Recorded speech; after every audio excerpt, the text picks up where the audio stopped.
Continue with the electron transport chain.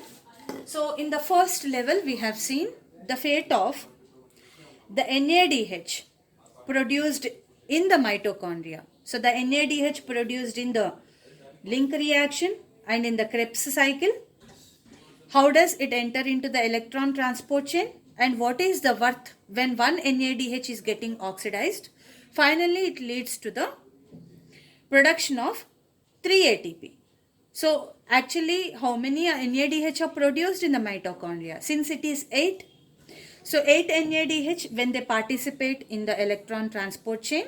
So after phosphorylation, oxidative phosphorylation, that is formation of ATP, it was leading to the 24 ATP. So 8 NADH leads to the synthesis of 24 ATP. Right, now let's discuss with the fate of FADH2 produced in the mitochondria. We know that FADH2, this reduced coenzyme, is produced during Krebs cycle. So in the Krebs cycle, the number of FADH2 produced are 2 FADH2. But now we will calculate for 1 FADH2 and then we will take account of the 2 FADH2. So if one FADH2 participate in the electron transport chain, let's see what is going to happen. So here, this is the complex 2, which is succinic dehydrogenase. This is the Krebs cycle enzyme present on the inner membrane. Now if you can remember the reaction, FAD converts into FADH2. So this is in fact the complex 2 also. So ఇదే enzyme ni complex 2 అని కూడా అంటున్నాం in the electron transport chain. So FADH2 is giving electrons to the UQ complex.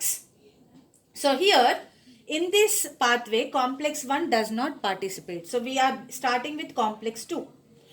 So complex 2, from complex 2 electrons are transferred to the UQ complex. UQ complex transports these electrons to the complex 3, which is known as cytochrome C reductase. And we know that for every 2 electrons it's transporting. So 4 protons are translocated from the matrix to the IMS region, intermembrane space. So this we have already discussed. Now the electrons, they cross this complex 3, cytochrome B, iron sulfur, cytochrome C1. So from complex 3, these electrons are given to the cytochrome C. It's a mobile electron carrier. Now these electrons from cytochrome C, right, they are transferred to the complex 4. Now this complex 4 members, if you can observe, cytochrome A, A3, so the electrons pass, and who is the final electron acceptor is, these 2 electrons are taken by oxygen. So the final electron acceptor is oxygen, and along with 2 protons, this forms water molecule. And during the transport of electrons, only 2 protons are translocated from the matrix to the IMS by complex 4. Okay, so now we will take account. So how many got accumulated in the IMS region is 6 protons, but out of 6 protons, only 4 protons take part in the oxidative phosphorylation. Let's check on. So ఇప్పుడు after electron transport, 6 protons got accumulated in the IMS region and 1 water molecule is formed in the matrix. Now what happened is, there is a proton gradient, high protons in the IMS, low protons in the matrix. So the protons, they wanted to move from high concentration to low concentration. For this, they are taking the help of ATP synthase, the 5th complex. అయితే ఇక్కడ ఉన్న 6 protons transport కావు. Out of 6 protons, 4 protons are moving from the IMS to the matrix region. Okay, right. So we know that when 2 protons cross the ATP synthase, energy is released. This energy is sufficient for the addition of 1 phosphate with ADP to form 1 ATP. Right. So for 2 protons, if 1 ATP is formed, But actually how many are participating? 4 protons. So how many ATPs? 2 ATPs. So that means what?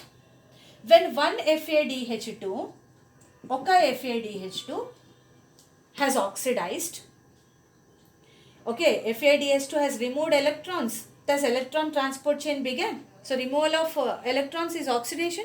So oka FADH2 oxidize ayi, electron transport chain aina tarvata, we could see that one water molecule is formed and 4 protons are participating in the oxidative phosphorylation. Out of 6, 4 participates. So how many ATPs are formed? It leads to 2 ATP formation. But in the Krebs cycle, not one FADH2, but it is 2 FADH2 molecules are formed. But 2 FADH2 ki manam teesukovalsina count 8 protons will be participating in oxidative phosphorylation. Right, and forming how many ATPs means 4 ATPs. Right. So this will be the count of the FADH2. FADH2, oka FADH2 worth 2 ATPs. 2 FADH2 ganaka oxidize ayi electron transport chain ainanka finally after oxidative phosphorylation 4 ATPs are produced. Right. Now let's see the balance sheet after this electron transport chain. Right. So if you can remember, glycolysis, we know that during glycolysis 2 NADH are produced. అయితే the glycolysis లో produce అయిన NADH which are produced in the cytosol, they may take either malate aspartate shuttle. If it is taking malate aspartate shuttle, then 1 NADH worth is 3 ATP. Okay, this information is not given in our textbook, but ఇది ఒకటి గుర్తుపెట్టుకోవాలి. ఒకవేళ గ్లైకాలసిస్లో produce అయిన NADH malate aspartate shuttle, okay, higher energy or higher efficient పాత్వేని choose చేసుకుంటే it leads to 3 ATPs. So how many are produced? 2 NADH kabatti. So it will generate how many ATPs? 6 ATPs. Right. And we know that direct net ATP any produce and 2 ATP. Next, second step is link reaction. Link reaction lo we have already learnt that 1 NADH worth is 3 ATP. So 2 NADH worth is 6 ATP. Next, Krebs cycle. Krebs cycle lo we know that 6 NADH are produced. 1 NADH worth is 3 ATP. But 6 NADH worth is 18 ATP. And indake manam calculate chesam FADH2. 1 FADH2 worth ఎంత 2 ATPs. Then 2 FADH2 worth is 4 ATP. And during Krebs cycle, directly the net ATP produced is 2 ATPs. Directly produce aina ATPs 2 ATPs.